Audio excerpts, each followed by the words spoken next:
नमस्ते। मेरा नाम है देविका और स्वागत है आपका एक ऐसी कहानी में जो आपके दिल को अंदर तक झकझोर देगी। आज हम बात करेंगे एक सच्ची घटना की जो ऑस्ट्रिया के छोटे से शहर अम्स्टेटन से जुड़ी हुई है। यहाँ एक पिता ने अपनी ही बेटी के साथ ऐसे घिनौने अपराध किए जिन्हें सुनकर रूह तक कांप जाती है। यह कहानी शुरू होती है 28 अगस्त 1984 से।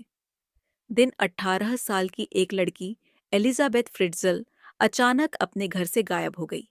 उसके परिवार वालों ने सोचा कि शायद वह कहीं अपनी मर्जी से चली गई होगी, लेकिन जब हफ्तों तक कोई खबर नहीं आई, तो उसके माता पिता ने पुलिस में उसकी गुमशुदगी की रिपोर्ट दर्ज करवाई।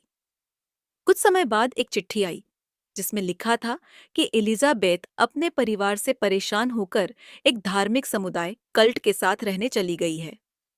पुलिस ने इस चिट्ठी को सच मान लिया क्योंकि उसके पिता जोसेफ फ्रिट्जल ने भी इस कहानी का समर्थन किया। जोसेफ ने कहा कि एलिजाबेथ पहले भी ऐसे किसी समूह में शामिल होने की बात करती थी, लेकिन सच्चाई इससे कहीं ज्यादा डरावनी थी। जोसेफ ने अपनी ही बेटी का अपहरण किया था और उसे अपने ही घर के तहखाने में कैद कर दिया था। जिस दिन एलिजाबेथ गायब हुई, उसी दिन जोसेफ ने उसे तहखाने में एक नया दरवाजा लगाने में मदद करने को कहा। जैसे ही वह तहखाने में गई और दरवाजा पकड़कर खड़ा हुई, जोसेफ ने दरवाजा बंद कर दिया और उसके मुंह पर एक ऐसी कपड़ा रखा जिससे वह बेहोश हो गई। जब उसे होश आया तो वह एक छोटी अंधेरी बिना खिड़की वाली कोठरी में कैद थी। यहीं से उसकी जिंदगी का सबसे भयानक अध्याय शुरू हुआ। एलिजाबेथ का जीवन एक नरक बन गया। जोसेफ ने उसे बार बार यौन उत्पीड़न किया और धमकी दी कि अगर उसने भागने की कोशिश की तो वह उसे जान से मार देगा। पहले साल कैसे बीता, एलिजाबेथ को खुद नहीं पता, लेकिन 2 साल बाद वह गर्भवती हो गई। दुर्भाग्यवश 10 हफ्तों के बाद उसका गर्भपात हो गया। 1988 में उसने अपनी पहली बेटी किर्स्टिन को जन्म दिया। फिर 1990 में उसने एक बेटे स्टीफन को जन्म दिया। ये दोनों बच्चे बचपन से ही तहखाने में पले बढ़े, बिना सूरज की रोशनी देखे और बाहरी दुनिया का अनुभव किए। जोसेफ हफ्ते में एक बार उनके लिए खाना पानी लाता था। यही उनकी पूरी दुनिया थी। एलिजाबेथ के कुल 7 बच्चे हुए।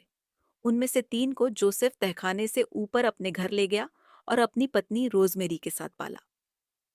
रोजमेरी को कभी यह नहीं पता चला कि ये बच्चे कहाँ से आए हैं। जोसेफ ने नकली चिट्ठियां लिखी जिनमें लिखा होता कि एलिजाबेथ इन बच्चों की देखभाल नहीं कर सकती, इसलिए उसने उन्हें उनके पास छोड़ दिया। एक बच्चा जन्म के तुरंत बाद मर गया। जोसेफ ने उस बच्चे के शव को तहखाने की भट्टी में जला दिया। 2008 में कहानी में बड़ा मोड़ आया जब एलिजाबेथ की सबसे बड़ी बेटी किर्स्टिन गंभीर रूप से बीमार हो गई। एलिजाबेथ ने जोसेफ से गुजारिश की कि वह उसे अस्पताल ले जाए।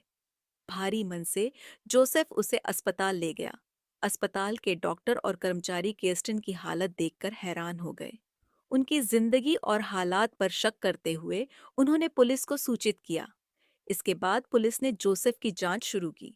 जोसेफ दबाव में आ गया और आखिरकार उसने एलिजाबेथ और उसके बाकी बच्चों को तहखाने से आजाद कर दिया। 24 साल बाद एलिजाबेथ ने अपने बच्चों के साथ पहली बार सूरज की रोशनी देखी। वह तुरंत अस्पताल गई और अपनी पूरी कहानी पुलिस को बताई। जोसेफ फ्रिट्जल को गिरफ्तार कर लिया गया और उसे उम्र कैद की सजा सुनाई गई। एलिजाबेथ और उसके बच्चों को एक सुरक्षित गुप्त स्थान पर ले जाया गया। वहां उन्होंने अपनी जिंदगी को फिर से शुरू किया। बाद में एलिजाबेथ ने शादी की और अब वह अपने परिवार के साथ एक शांतिपूर्ण जीवन बिता रही है, लेकिन बीते हुए 24 सालों का दर्द हमेशा उसके साथ रहेगा। यह कहानी इंसानियत के गिरते स्तर की एक भयानक मिसाल है, लेकिन यह भी दिखाती है कि अंधकार के बीच भी उम्मीद की एक किरण मिल सकती है। अगर आपको यह कहानी सुनकर कुछ महसूस हुआ हो, तो इस वीडियो को लाइक करें, चैनल को सब्सक्राइब करें और अपने विचार नीचे कमेंट में ज़रूर लिखें। इस तरह के रियल लाइफ घटना वाले वीडियो देखने के लिए रियल लाइफ घटना को सब्सक्राइब करें।